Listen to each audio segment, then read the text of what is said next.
everyone. How's everyone doing tonight?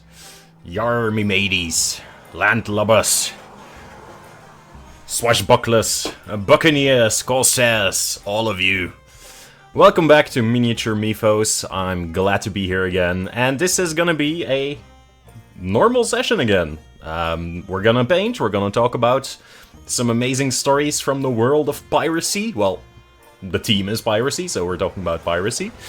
And yeah, we're just gasps and pirates. And we're just gonna, yeah, you know, have fun, see what's what. And we'll be diving in just a bit. First of all, Custard Sire, welcome in. Same as you, Dark Chasey, welcome. I know you've been looking forward to this one. Well, everything pirate related since you're playing Sea of Thieves so often these days. And you are a big fan of the lore podcast, so I am trying to get into the spirit of lore as well. That's why I looked around and I found 4 lesser known stories that I think are still pretty cool because they embody everything that is awesome about the legacy of piracy and ghost ships and treasures and all that. So yeah, I hope I'll be able to wet your whistle, tickle your fancy and all that thing. Going to listen while building my bookend. Might not be that chatty, by the way. No problem. I'd say, hey, if you finish your bookend, drop a picture of it in the Discord. For those who don't know, this is the Discord. Go down there and you can add all the things you want. We also discuss stuff over there.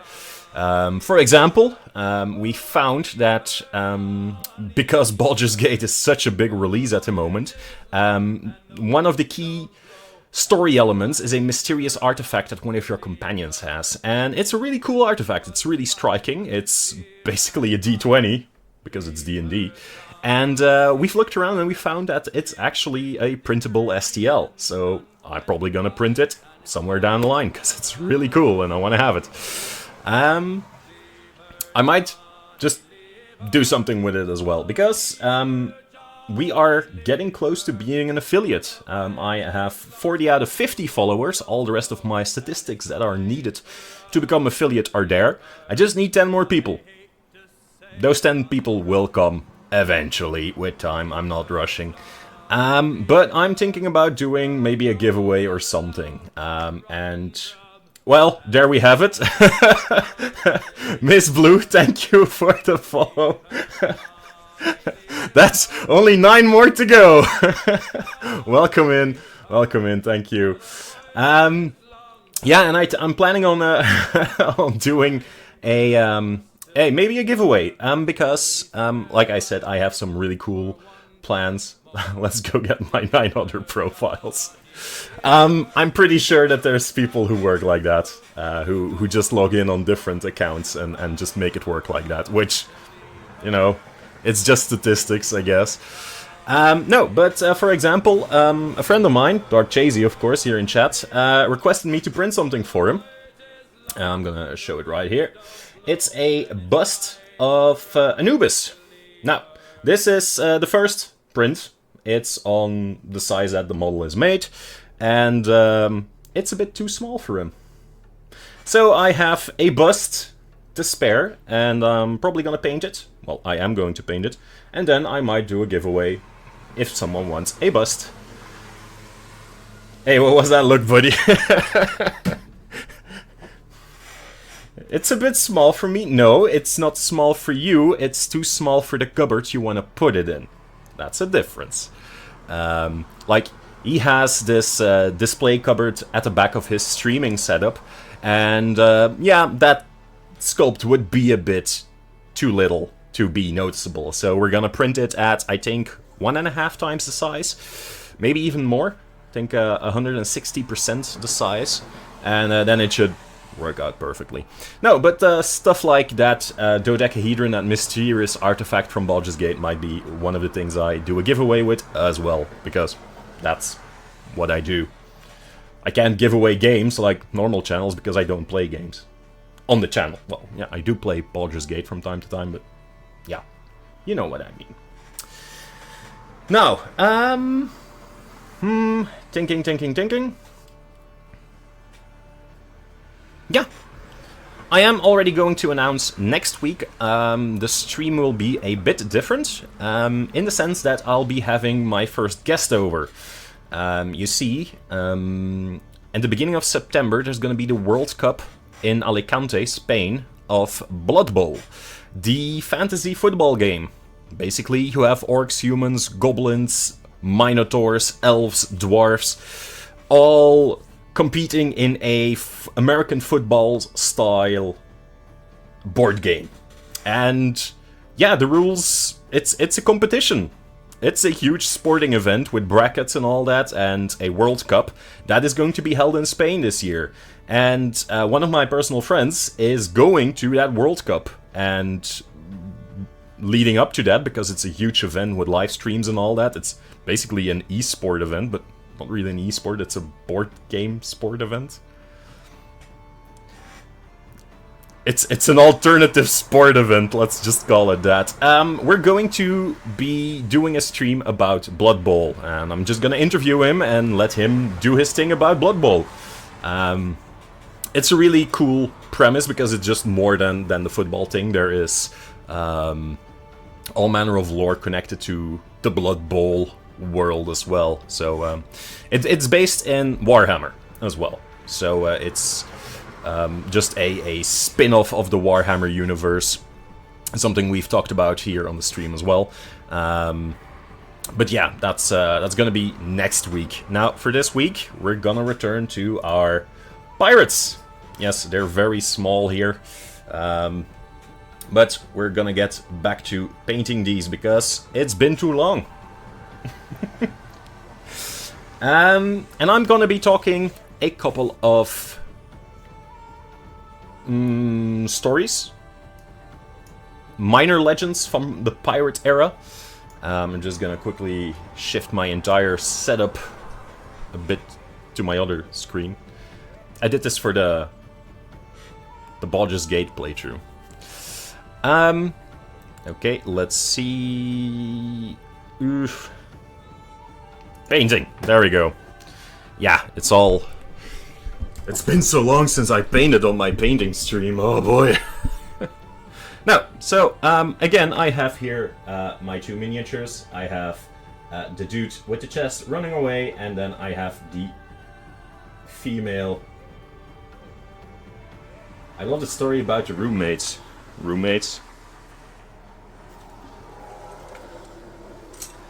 Which roommates? Because I'm thinking about stories about roommates. I've had some stories about roommates already.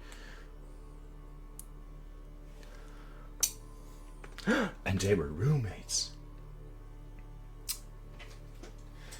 Now, Dark Chasey. Tell me, what do you like so much about pirates in the first place? The two women who cross-dressed realized they were both women and they fell in love. Is that the pirate one?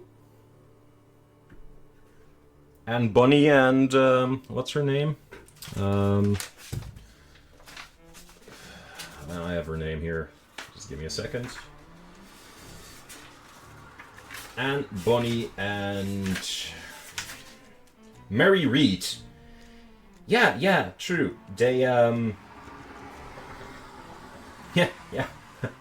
And Bonnie and Mary Reed, they disguised themselves as men, so they could just get on board a ship.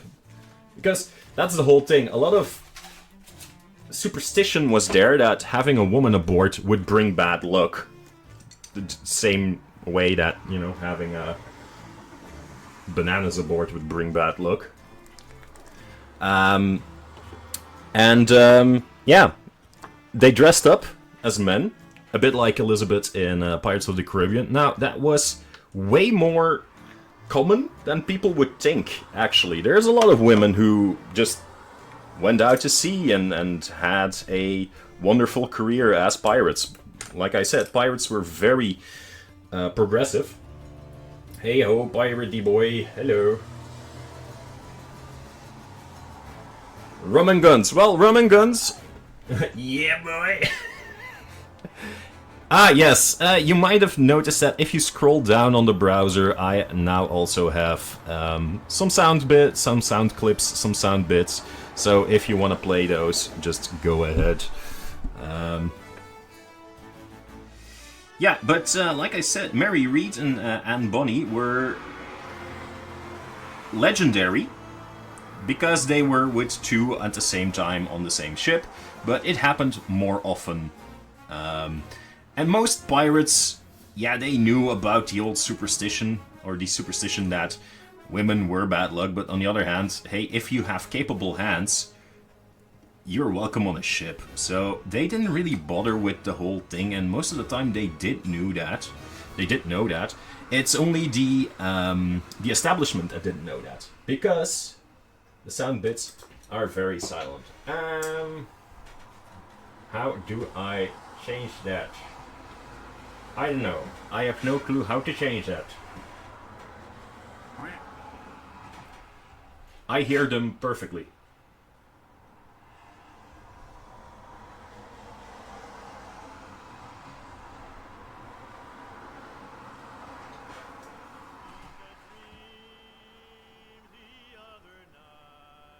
You hear them somewhere in the background.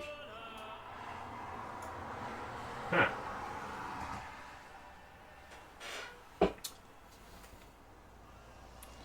Yeah, I think so too. I think the whole thing with women are bad luck is the fact that they get pregnant. It's not the fact that... Why is my paint loosening? That's weird.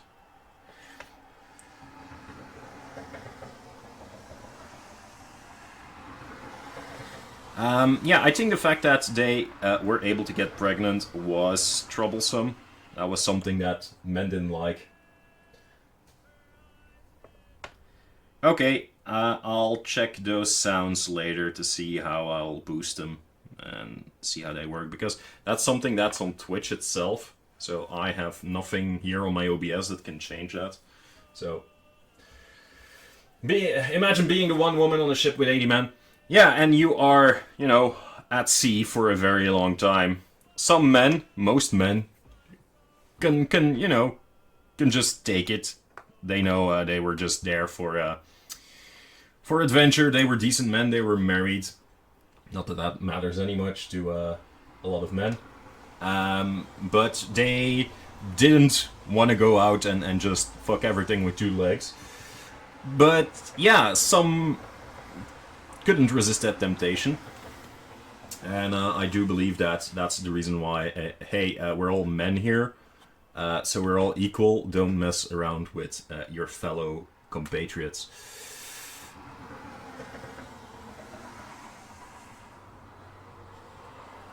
Yeah, but I think the fact that women trouble is something that, or women's issues is something that was the reason for the superstition.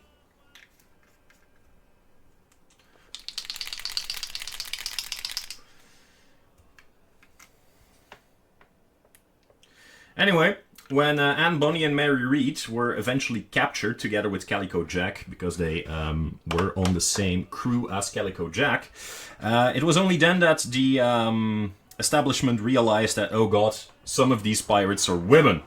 Well, time to convict them. And thinking quick on their feet, both Anne Bonny and Mary Read said they were pregnant. Because at the time, yeah, you can't convict a pregnant woman, because then you're killing the unborn fetus. That's something you can't do. Women have a sacred duty to procreate and make sure that the species lives on and stuff like that. So yeah, they were spared the gallows a couple of times because they were constantly claiming to be pregnant and then losing the baby and then being pregnant again, and, you know, it was a cycle. Eventually, after a couple of years of having no children, Mary Read did die in prison. She contracted some infection and she died, unfortunately. Well, everyone dies in the end, but, you know, It's not a great fate to die in prison.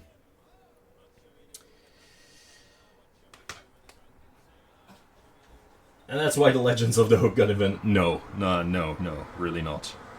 A hook is just a very easy to use contraption on your hand if you have to manage ropes, because you can actually wind a rope around it and pull rope taut with a hook. So that's why a hook was mostly used if you would have lost a couple of fingers or a hand. So you are still able to sail, actually. I know you're making a joke, but we're not joking here. We're telling cold, hard logic and facts here. Of course. Let me just put this beautiful boy. That's something I printed and painted last week for my D&D campaign. Those who have played Tomb of Annihilation know what that was. It's the final boss of that campaign. They sure needed the hook for that ugly boy. True. I'm just gonna quickly see if I can... Do you guys hear the music at least? Or is that quiet as well?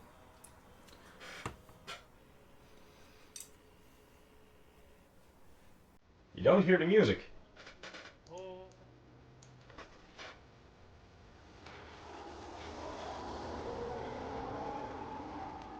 You guys can say stuff like that.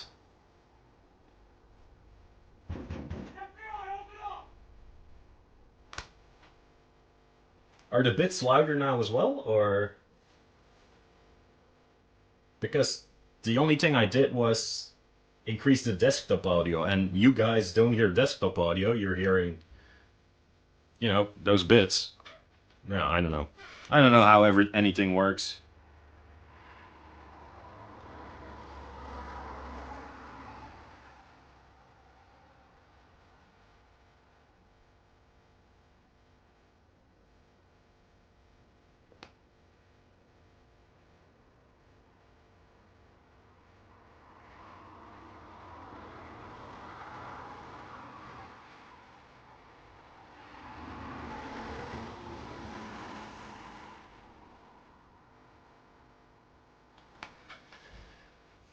They share the same sound. That could be it, yeah.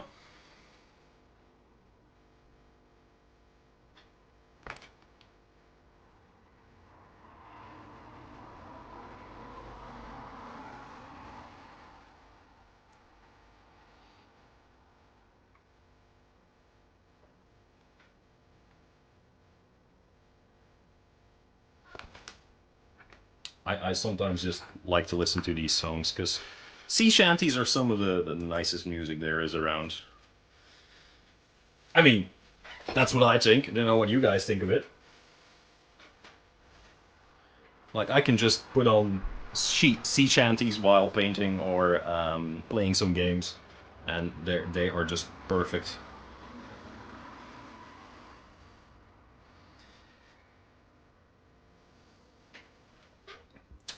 Now, I have 4 stories for you guys. 2 about ships, 2 about treasures, all about pirates. They're not always about the Golden Age of Piracy. Some of them are from earlier, some of them are from later. But they all share the same drive for adventure, let's say it like that. Damn, I forget where all my paints are. Also, it's really hot in here. Like, the weather is really swampy. I don't know how it is with you guys over there, but bleh. Sweating my ass off.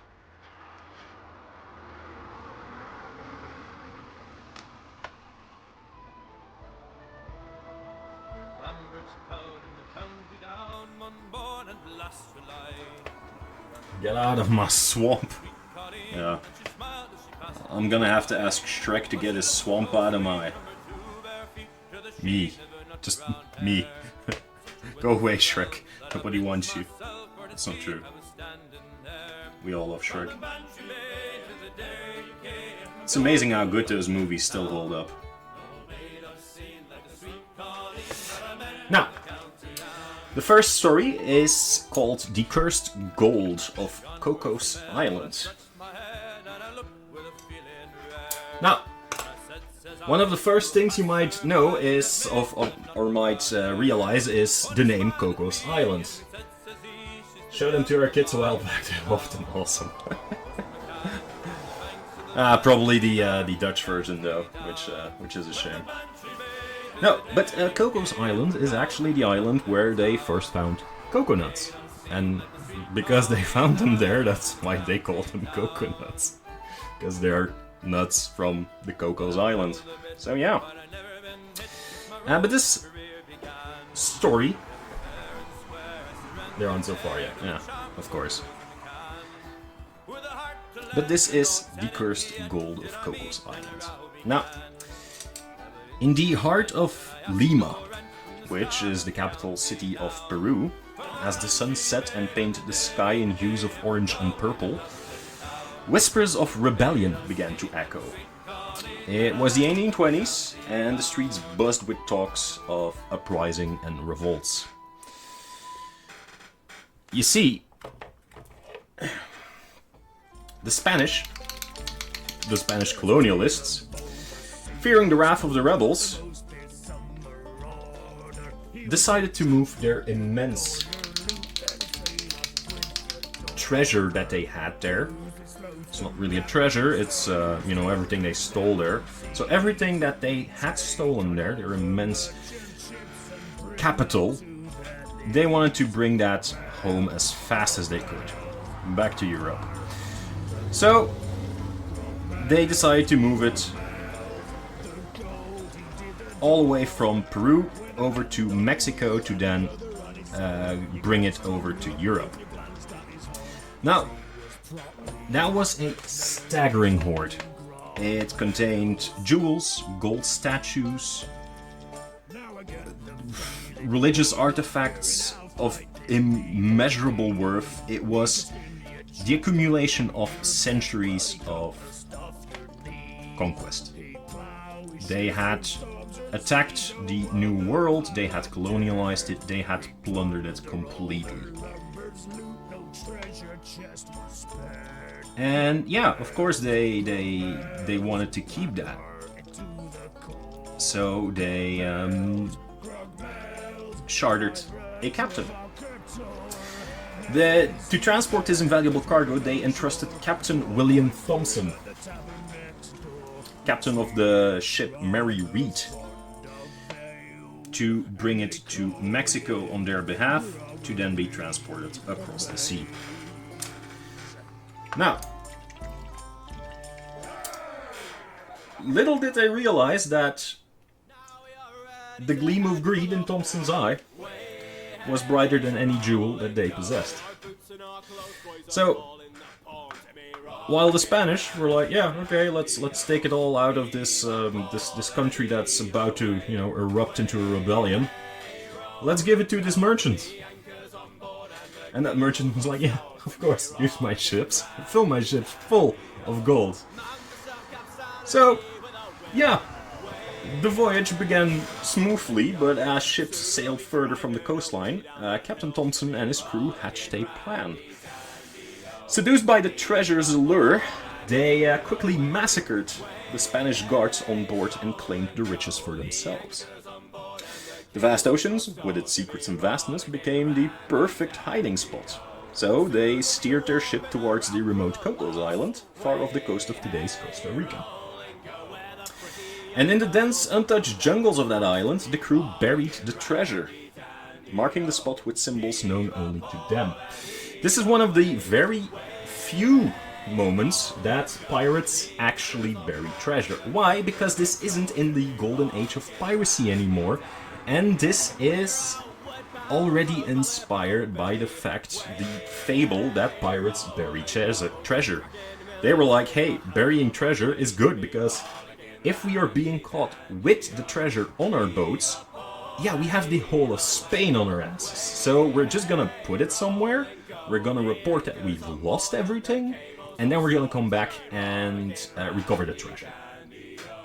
I'm just thinking about what I can add to the miniature.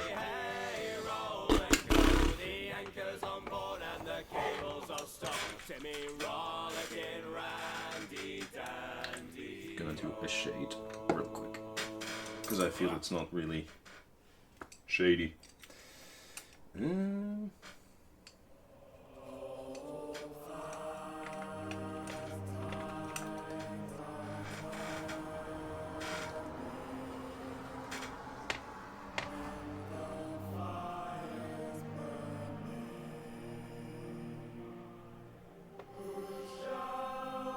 I know what's happening, but everything here is so moist.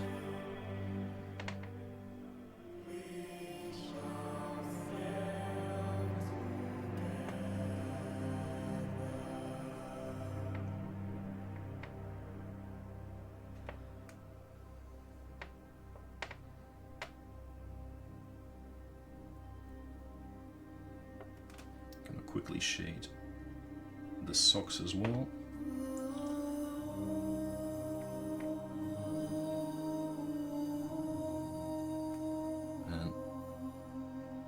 All of her clothes, basically, because I noticed that there's not a lot of great shading on there yet.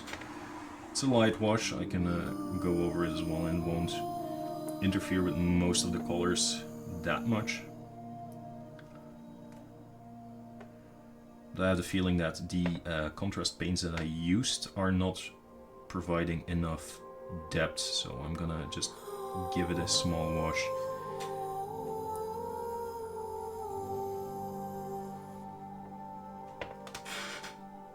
Way better already. Same with her hair.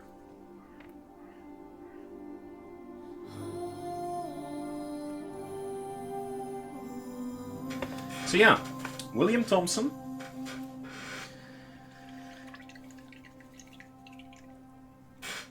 Buried all this treasure together with his crew in the dense jungles, marking it with the traditional symbols of a pirate treasure.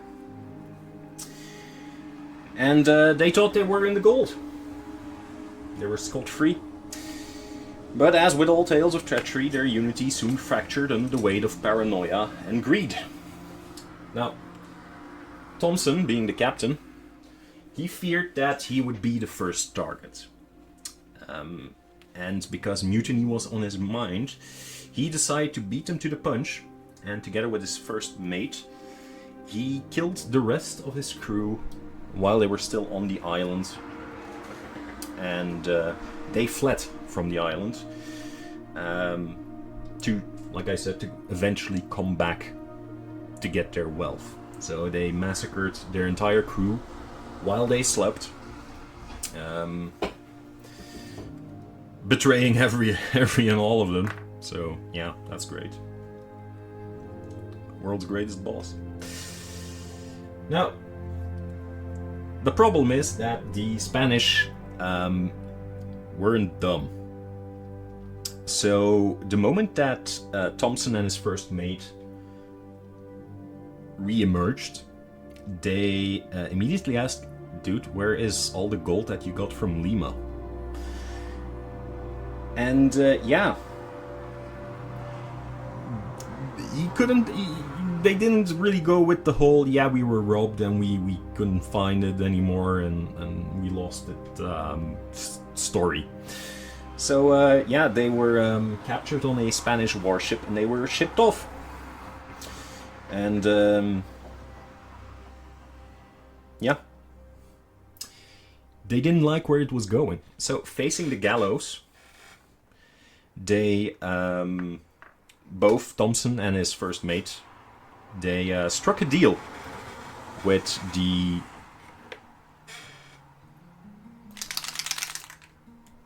Spanish. Basically, the deal came down to, hey, if you spare us our lives, we're gonna show you where the treasure is. Simple as that. We'll go back to Lima. Not Lima, we're going back to Coco's Island together, and we'll show you where we've buried everything, and you can have everything, and we'll just call it quits, you know? We're even, you got your gold back, we get to live. How does that sound? And because it was, again, centuries worth of plunder in the New World, the Spanish, of course, agreed with this. They were like, yeah, okay, great. Perfect. We're gonna get our gold back. However, when they reached Coco's Island, the dense jungle, because remember, travel was rather slow in those days, by the time they actually got back to Coco's Island, the dense jungle and the climate proved too difficult for Thompson to re-navigate. He came from a different angle onto the island. They had left cryptic clues that proved to be too cryptic. And he couldn't find the treasure again. Or so he claimed. Because after weeks of searching Coco's Island, Thompson and his first mate actually managed to escape using the treacherous terrain of the island. Because it was so hard to navigate, they actually managed to pull off an escape, and they disappeared into the jungles. And the Spanish, who kept searching for them,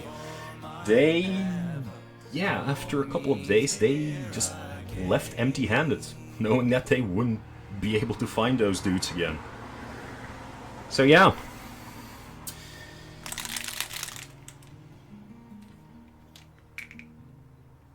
After that, not a lot happened on Coco's Island. And years turned into decades. And a tale started to form about the treasure on Coco's Island. Because after that, after their daring escape, no one ever saw Thompson and his first mate again either. So there's a lot of speculation about what happened. Did they actually manage to escape? Did they go back to their treasure? Did they mislead the Spanish?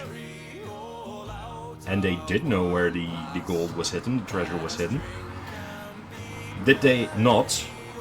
Did the Spanish guard, or the Spanish guards, the jury that was coming with them, did they keep the gold for themselves after killing Thompson and his mate? We don't know. But there is a myth going around that they did escape. And when they got back to the treasure that they had hidden,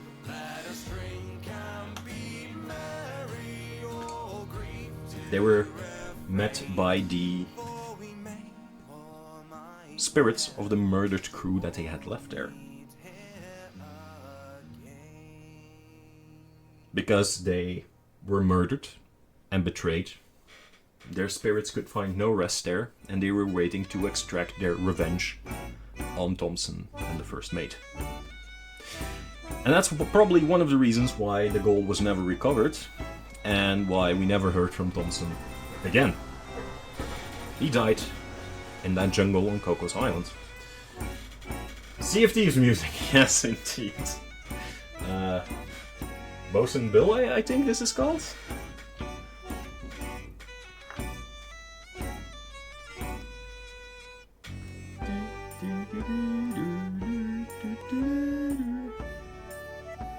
There's some really good sea shanties in there.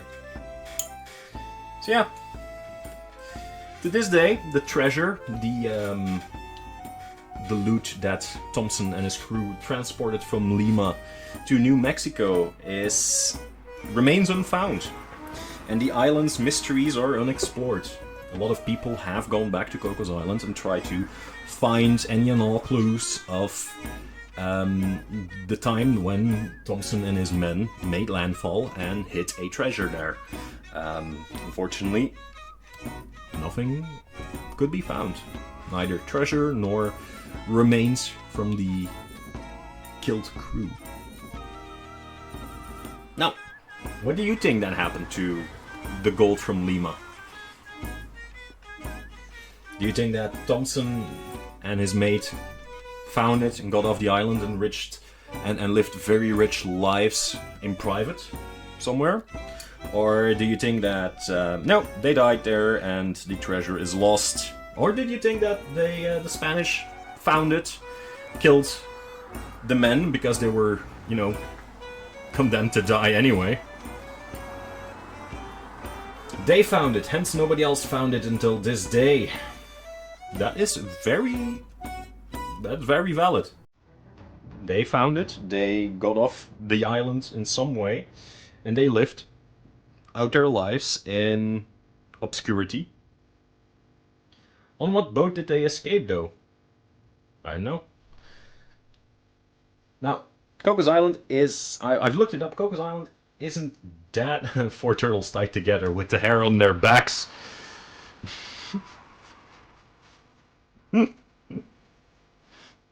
Sea turtles, mate.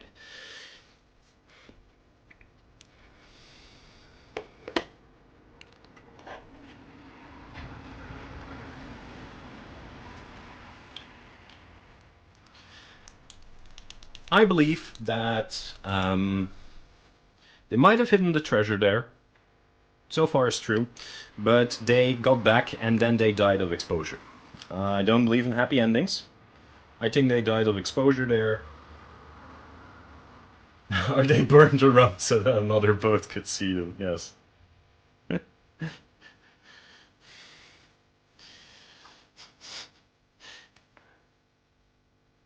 Hope I don't get a copyright strike for that.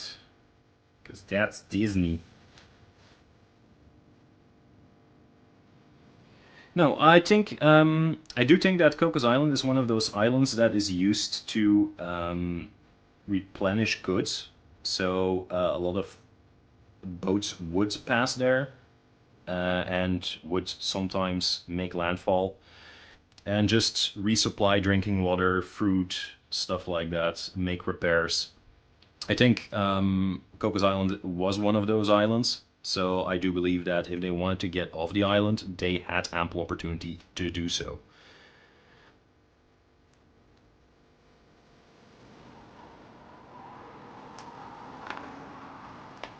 This is like that one time, I don't know which painting I was doing, but none of my paints are drying. It's horrible.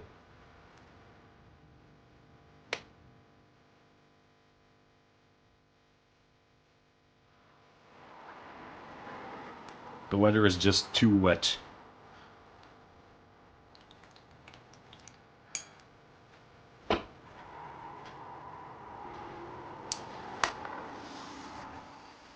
Yeah, I don't know. Sazen, what do you think? Did they make it off the island? Custard Sire, how about you? As the sleigh, up she rises. Up she rises early in the morning. What will we do with the drunken sailor? What will we do with the drunken sailor? What will we do with the drunken sailor early in the morning? I think they died, same as you. They probably made it. Okay. So we're kind of split in the middle. Don't forget, it was still a very well-traveled road. So most of the ships would, of course, stay on the edge of the island because the larger dinosaurs are in the middle of the islands. No, sorry, that's another Costa Rican island. Oh, goddamn, I should really do a Jurassic Park one. No, but yeah, most of the ships that would resupply would only just make landfall long enough for resupplies, repairs, and then just leave again. So I don't think that if they would have ran off into the jungle making... Thought that was a troll joke. No, it's a Jurassic Park joke. If they would have made use of the terrain and the fact that they could disappear into the dense jungle of the island, then I think they might actually wander off so far that they encountered something that, yeah, they didn't, and they couldn't survive, or they fell over rock or something and they broke their legs. Yeah, could be anything. Now, next story. So, we've had treasure, now we have ships, ghost ships. This is the story of the Fiery Phantom, the ghost ship of Northumberland Strait. The chilling winds of the Northumberland Strait, situated between Prince Edward Island and Nova Scotia, have long carried whispers of a ghostly tale. A tale so haunting that it has become a part of the very fabric of the land and sea in that region. For over 2 centuries, as autumn's embrace begins to grip the strait, a mysterious vision graces these waters. Under the cloak of a moonlit sky, when the mist rises and the air grows cold, the horizon ignites with an eerie glow. It is then that she appears, a majestic schooner. Her sails unfurled and alight with a ghostly flame, gliding gracefully yet eerily across the still waters. Local fishermen and sailors have spoken of her beauty, a vessel from another time, untouched by the ages, with sails as white as freshly fallen snow and a hull that reflects the moon's shimmer. But this beauty is accompanied by a sense of dread, for the ship is ablaze, its flames casting a spectral light, and yet it does not burn. It sails forward, the fire dancing on its mast, but the waters around it remain undisturbed. Many brave souls have tried to approach the flaming phantom, hoping to unveil its mysteries, yet as they draw near, the ship, as if sensing their presence, starts to fade, vanishing into the thick fog, leaving nothing but the chilling waters and the echo of its haunting presence. Legends speak of various origins for this ghostly vessel. Some say that it's the restless spirit of a pirate ship that, after betraying its allies, was set aflame and left to its doom. Others believe it to be a bride ship, which caught fire on its journey and now its spirit searches for a harbor to call home. Yet another tale speaks of a captain so in love with the sea that he and his ship became one, and now they sail the waters for eternity, bound together by flame and fate. Perhaps the most heartrending account comes from an old sailor who, many years ago, claimed to have heard ethereal music as the ship passed, a melody of sorrow and longing, a lament that told of love lost and a journey unending. While the true origin of the ghost ship of Northumberland Strait remains shrouded in mystery, one thing is certain. Its appearance serves as a reminder of the ageless bond between the land, the sea, and the spirits that traverse them. And as autumn's chill returns each year, so too does the phantom schooner, forever sailing, forever burning, and forever a part of the strait's enigmatic lore. So, what do you guys think about the Flaming Phantom, the ghost ship of Northumberland Strait?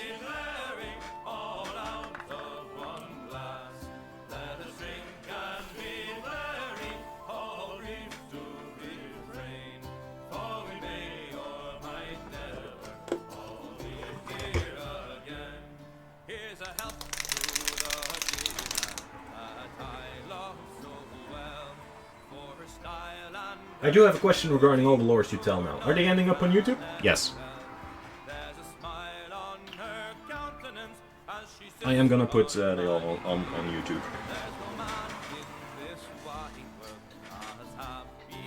Side effect of scurvy and dehydration. Yeah, but the strait is rather narrow. You can actually see most of the stories and most of the sightings come from people ashore. So...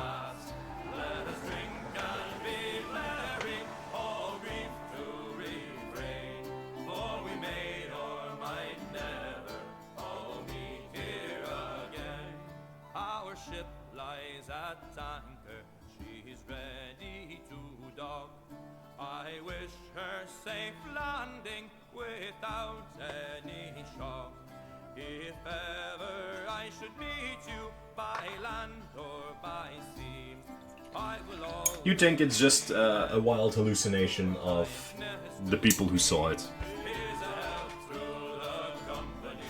Because that could be it. I have no clue on what would actually, you know, make a ship appear and disappear like that.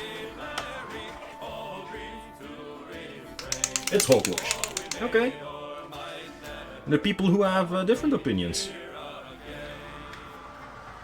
There haven't been recent sightings. Maybe. sail for the Horn. Roll and go. Our boots and our clothes, boys, are all in the porn. To me, rollicking, randy, dandy, oh. Heave up, oh, heave away. Roll and go. The anchor's on board and the cable's all stored. To be rollicking, randy, dandy, oh. Soon we'll be opening her out through the locks. Roll and go. That AC Black Flag? Yes, it is. For some reason, that's also DMCA free. So, best AC ever. No, best pirate game ever. One of the most decent ACs ever. It wasn't a great AC, to be honest. I liked the story because it was a pirate story. I had the most fun with that one. Yeah, because it's a great pirate game.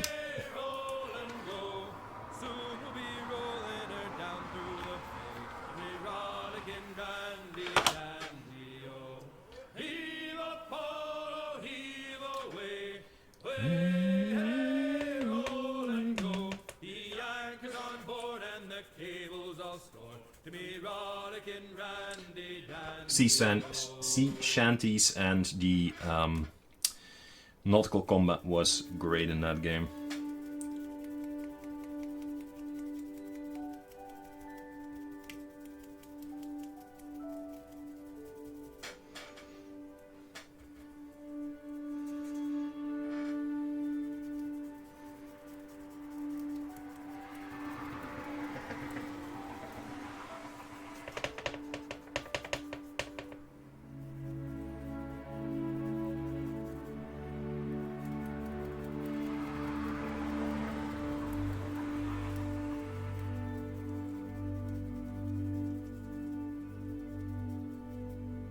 Making 20 plus itty bitty books. How's your book nook coming along?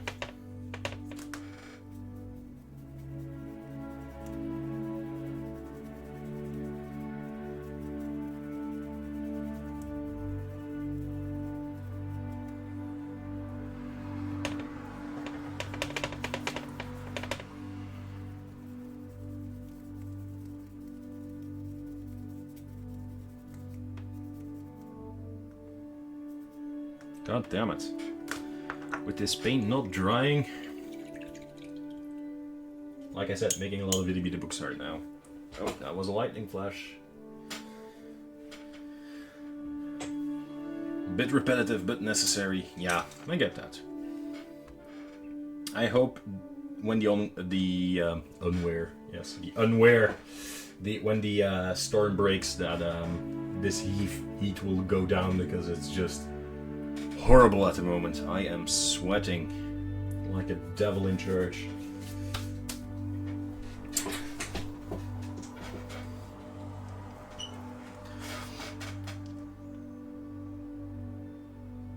Okay. Now, another story about treasure. What do you think about... I've talked about Captain Jean Lafitte last time, because he eventually, because he was an outlaw, and he eventually did help during a fight in the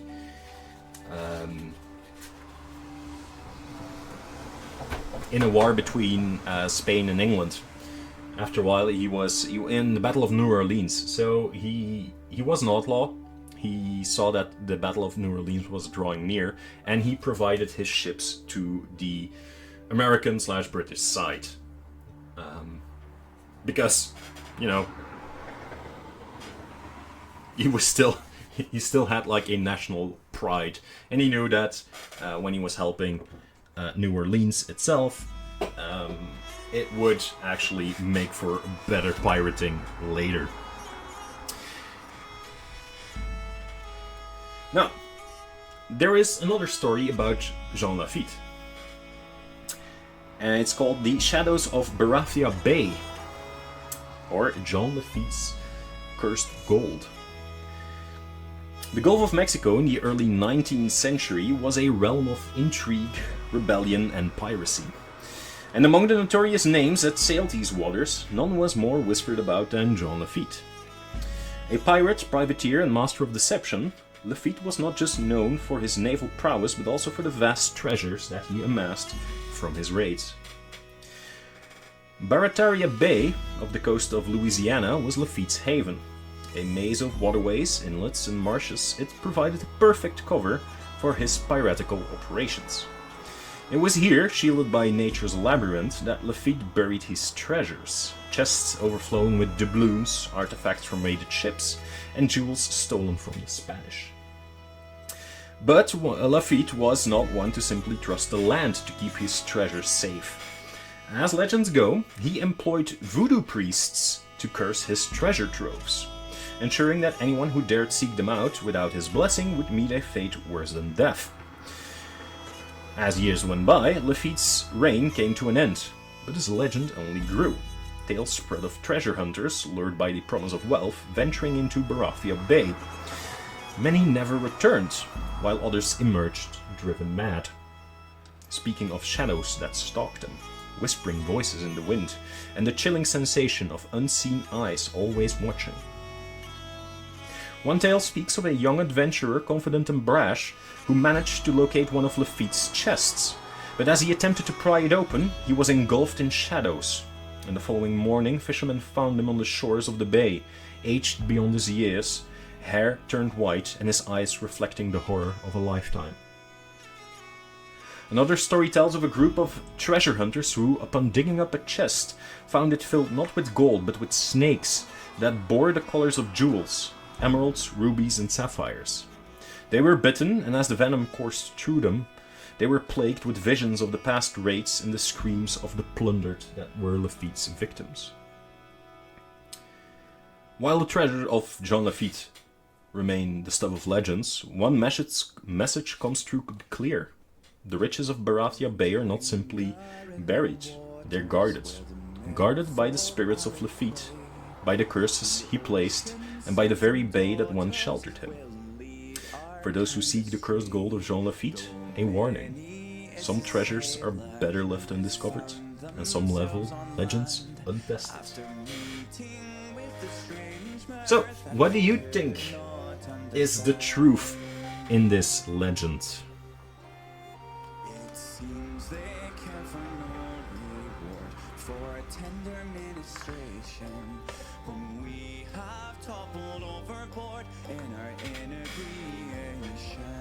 I'm also not gonna be painting anymore because just of the amount of moisture in the air, my paint, even paint that was dry because I painted it last week, is becoming wet again. So I'm not gonna touch my miniatures anymore. So I'm just gonna stick to the stories. So I'm gonna switch over to talking. I'm also really sweaty. Hello. Or maybe I'm gonna do it like this so you can still see the miniatures.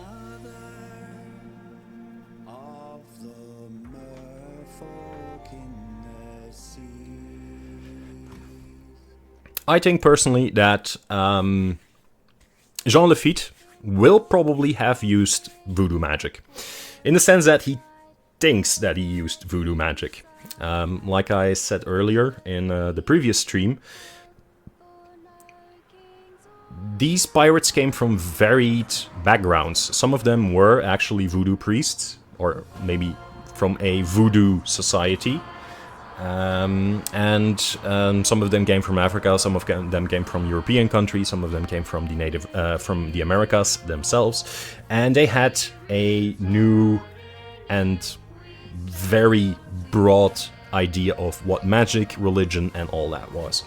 So I do believe that at a certain point, Lafitte could have gone to the Louisiana swamp where a lot of voodoo was going down, and he just asked, hey, can you cast a protective ward over my treasures? Just the same way as, having a tattoo protect you, or the idea of a tattoo, having a tattoo that would protect you. I do believe that Jean Lafitte would have asked to cast magic. I don't believe that magic actually worked. So the whole thing about going into the swamp, finding a chest, and then being overwhelmed by shadows, I do draw the line at that. I do believe that if you ever get lost in the Louisiana swamps, you're gonna have a bad time. That place is very disorienting.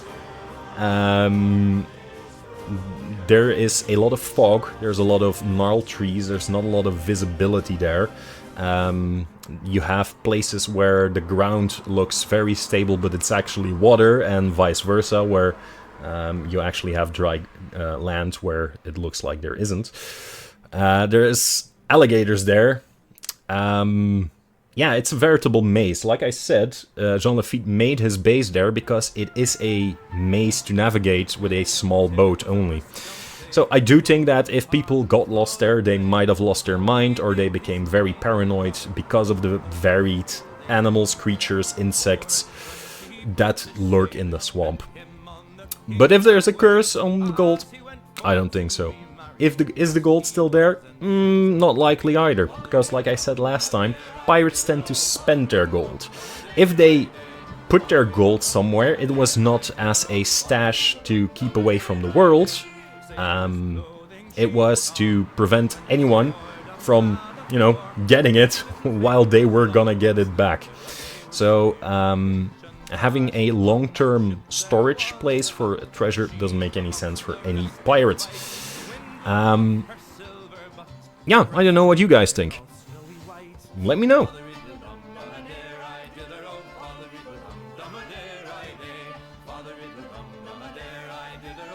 In the meantime, I'm gonna show off some... Unless the treasure was so big. Yeah, but then again, what is the use of a big treasure? That they couldn't keep it. Well, after a while, yeah, of course, you have stuff that you have to pawn off again. Like if you have religious objects, if you have paintings, if you have art objects that are not just literal coins, it takes a while to pawn them off, because like today, if you have a painting, like if the Mona Lisa would at one day disappear and a week later someone somewhere is going to an art dealer and tries to sell the Mona Lisa, it's not gonna look great. So yeah, it could be that most of his treasure was actually somewhere. But to just have heaps and heaps of chests of gold lying around, I doubt it. Most gold is faceless. Like, it's not faceless because there is like minting on it. It has a value. And yeah, never doubt a pirate, mate. True. Also, never sell a pirate short when it comes to logic. No, like I said, there were pirate havens, there were pirate treasures that we know of, places that a pirate would go to and drop off all of his supplies, and they have a safe haven there. And of course they would have a warehouse where they put all of their loot in. But, if you go about the whole thing like on Cocos Island with like clues, and you put traps in there, and you have like this whole elaborate stuff, so that it's basically impossible for yourself to find your treasure, that's a bit much. So again, if Lafitte had a safe haven in Baratia Bay, and his warehouse was there, his HQ was there, where made landfall, did his business on land, slept, made repairs and all that. And he asked for a voodoo priest, you know, voodoo being very strong in that area, to just cast a ward around the area so that evil spirits not come near his treasure. Yeah, I see that's possible. Will those spirits actually kill people? Doubt it. But yeah, I am pretty sure that at a certain point pirates will have split up their treasures. There is multiple ideas, like you have the treasure of Blake from the Uncharted games. Yeah, Nathan Drake, Captain Drake. Yeah. So yeah, you have many legends of pirates hiding away their gold and splitting it up, making sure it's somewhere that they will go to later. Sometimes pirates had more than one boat, more than one ship. So sometimes one ship would go in advance of the rest of the pirate fleet, bury a bit of gold at a aforementioned spot, and then when the other ones got there, they would pick it up there and then carry it on further. So stuff like that happened because, of course, if the Spanish or the English or whatever authority is looking for you, and you just have a hull filled with all of your gold, that's never a good look. Also, you don't need a lot to sink a boat. Like, if you see the movies like Pirates of the Caribbean, where those boats, those ships are just completely shot to shit. First of all, if you shoot at a ship, shoot beneath the fucking waterline. You don't have to shoot at the railing. A cannon is not used to shoot at people. A cannon is used to shoot at structures. So, you shoot at a hull of a ship, and you just try to hit as close to the waterline or below it as possible. Because, well, when you hit it there, you actually start to take on water as a ship. So, yeah, like if you see Pirates of the Caribbean, where they're just shooting straight at each other. No, all those cannons were pointed down. Because if you want to sink a ship, that's the easiest way to do it. If you want to board a ship, you're not gonna shoot the shit out of it because you're gonna be there. You want to be on that ship.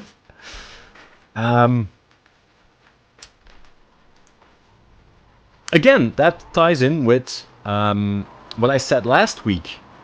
Most of what pirates did, we still think of pirates as murderous curs, rapists, plunderers. And yes, they were, but not to the extent that we know them to be. They wanted to have that reputation. They wanted scare tactics. They wanted people to give up their loot without having to risk their own necks, rather than having to fight for it and possibly die. So if you go to a ship and you just shoot straight into the hull, that's not gonna damage that ship. That's not gonna sink it. Yeah, you might kill a couple people, but what do you care? But that scares the living fuck out of people who don't have a military naval background. Civilians, merchants, traders, whatever you want. Fishers. I don't know why you would rob a fisherman, but losers.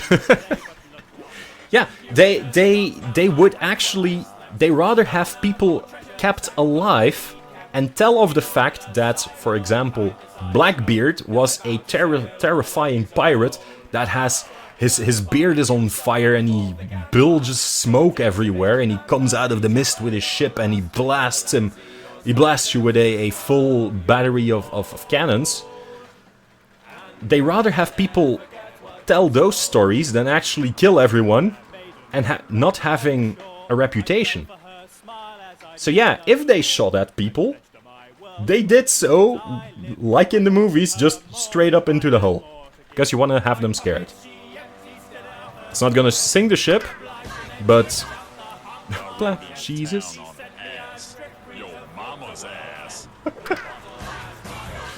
Black Jesus. Yeah, I think it works better if I don't have music on with the bits. So I might keep that in mind for later. No, but it's all PR, like Custard Tire says. A lot of what a pirate is about is scare tactics. They're terrorists. They want you to... the same thing with highwaymen. Well, no, maybe not highwaymen. Highwaymen is something different, because if you are lying in wait in a bush somewhere, in a forest, and people survive, then people come looking.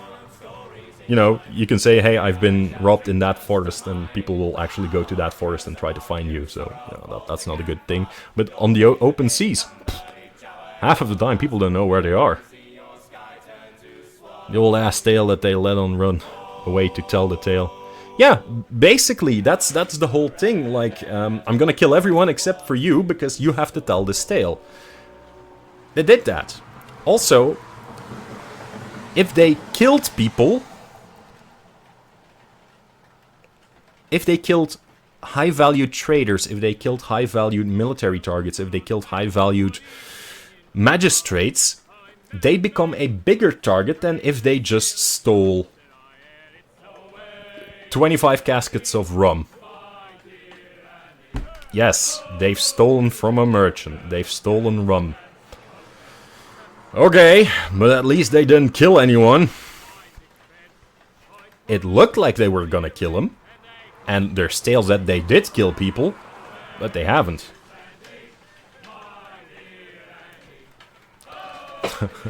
25 caskets, that's a weekend of drinks for Chasey. Yeah, true. True.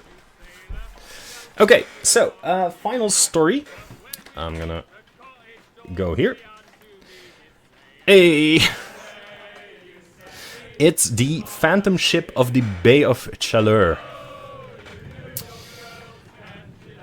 Tucked away between the provinces of New Brunswick and Quebec in Canada lies the Bay of Chaleur. Its name, derived from the French word for heat, belies the chilling mystery it holds. For centuries, a ghostly ship has been said to haunt its waters, particularly on calm and clear summer nights.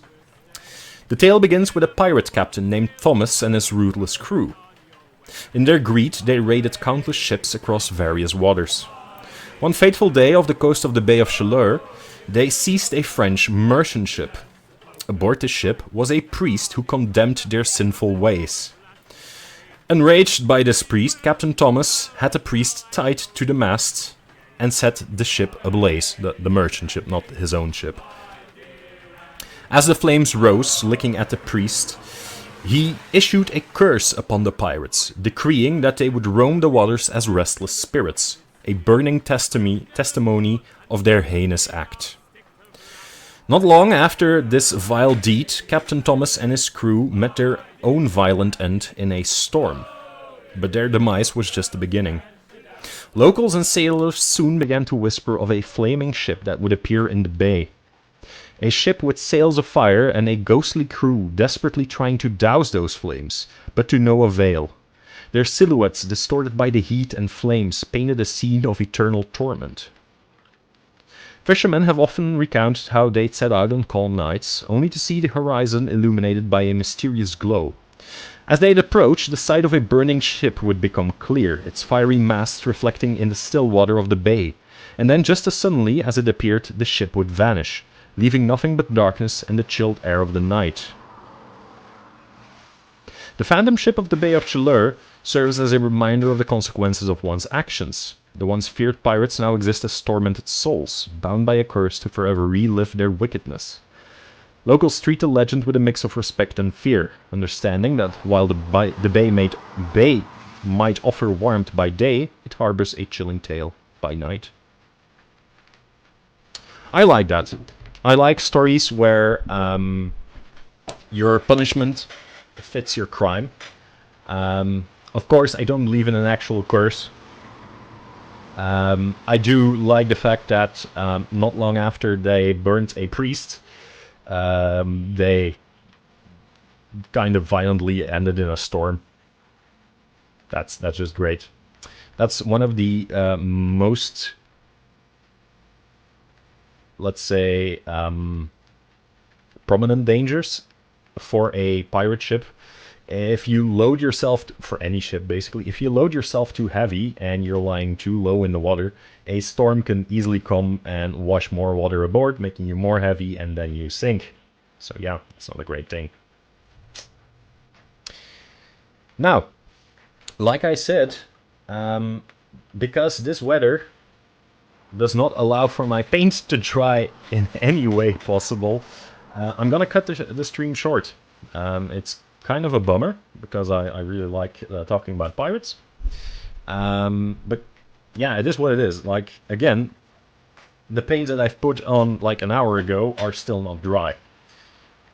Even more so, like I said, paints that I've put on last week or 2 weeks ago are not dry or wet again. So I'm gonna have to do something about, you know, the moisture in this room. Anyway, I'm gonna finish these off stream. Maybe I'll come back to pirates at some point. I know there's still a lot more I can tell about pirates. There's many more legends about pirates. I might do a special recording on a certain pirate, the life of a pirate.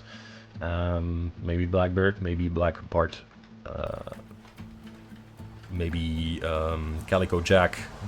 This Bartholomew Roberts was Black Bart. William Kidd, Captain Jack Sparrow. Yeah, unfortunately, he's not a real pirate. So while I love the character of Captain Jack Sparrow and the fact and the way how Johnny Depp presented him, it's unfortunate that he is not based on an actual pirate that I know of. It could be that he is. If he is, I want to know about the historical Captain Jack Sparrow, but I don't think he is. I gotta look that up, actually. It might be that he actually is a based on a historical figure. Maybe not of the name Jack Sparrow, but maybe they say like, yeah, he's based on Calico Jack, and then I can talk about Calico Jack. That's no problem. No, but next week, like I said, I'm gonna do a Blood Bowl stream, a stream about Blood Bowl with a guest. I'm gonna be presenting him when he gets here. This is gonna look a bit different, all of it, because I'm gonna have to move my desk and my painting workshop downstairs to have enough room for us to paint and have the conversation. But yeah, I'm looking forward to that. Looking forward to see what you guys think of it. And I hope to see you guys next week. In the meantime, if you guys have any ideas, if you have any proposals for more stuff that I could do, please drop them in the Discord. Drop them in the Discord. If you want, you can also follow me on Instagram. And if you want to have a recap of most of my streams, you can go to YouTube. I'm uploading everything there because after like a month or two, Twitch removes the videos. So if you want to rewatch some old episodes, if you want to learn more about Warhammer, for example, Dark Angels, whatsoever, you can go there and watch them again. Like I said, I'm also going to be uploading this stream to YouTube, but I'm thinking about making separate videos with my voiceovers, with my research, because I have a lot of research, like pages upon pages of research that I do for certain subjects, and they don't always come over perfectly during the stream, during painting. Like, painting and talking at the same time is rather intensive. So it could be that I'm just providing voiceovers and small video essays in the future on YouTube. I don't know yet. We'll just see how it works out. Anyway, guys, thank you so much for coming over. Miss Blue, thank you again for following. Really appreciate it. Hope you guys have a fun night. and I hope to see you guys next time. So this is me, Christoph, signing off, and I see you next week. Bye!